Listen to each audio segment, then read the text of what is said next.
So in today's video, I'm going to be talking about how to breed Apistogrammas, basically any kind, but in this video we're going to do the tank setup, and in the next we're going to be going into more details about how to actually breed them.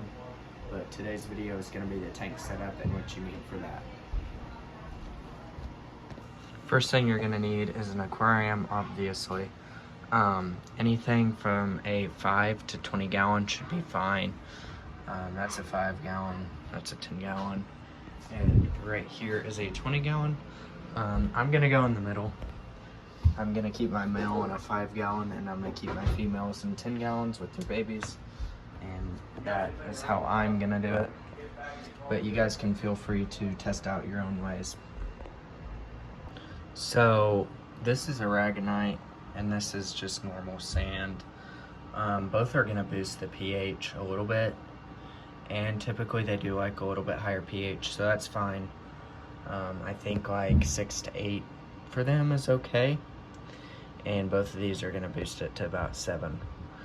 I'm gonna put down a really small layer of aragonite, like tiny, and then I'm gonna dump the rest of the sand in there, and I'm gonna show you guys that process, and then I'm gonna get on to what you actually need to put in it for them to breed.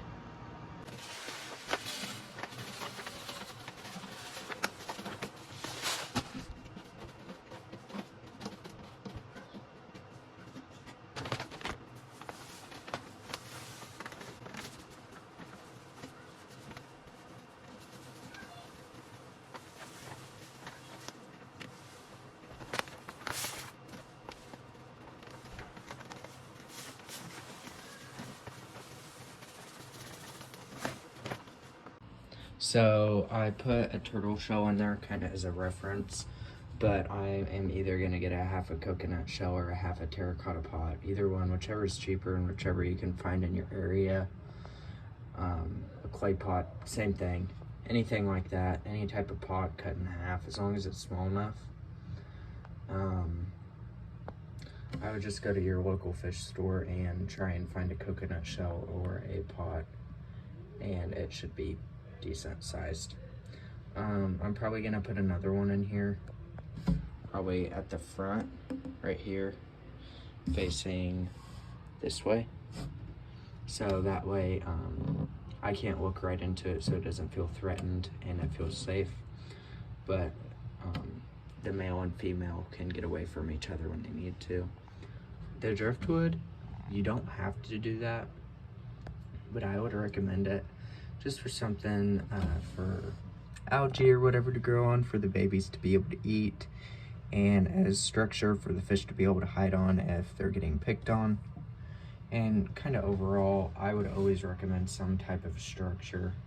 This is a medium-sized piece of driftwood, so not massive, but it comes up about halfway to the top of the aquarium, which in my opinion is good. And I'm also probably gonna put some Java fern on here, and maybe 1 or 2 Anubias plants, just kind of in the middle for a line of sight barrier, just so they don't attack each other. And then I'm probably gonna run another female out of this tank. So I just got them acclimated and put them in. I did get the coconut shells as replacements. I didn't know if I had said that yet, but turtle shell would work. I've got like a $15 heater, if that. My temp is 78 pretty much, just say 78. I've got 2 sponge filters, but one's just in here so I can set up another 10 gallon real quick, so that male can have his own tank for when the female has babies. I got that plant in there just for some cover for this one. And then I've obviously got the big plant attached to the wood in the middle. So pause real quick. I didn't go over it, but yes, I did move the wood that was in the back. I honestly think that 1 or 2 Anubias wouldn't be enough separation. These fish do get pretty aggressive when they breed, and the females and males will fight. When they get in that breeding behavior, they are going to fight. You can't stop it.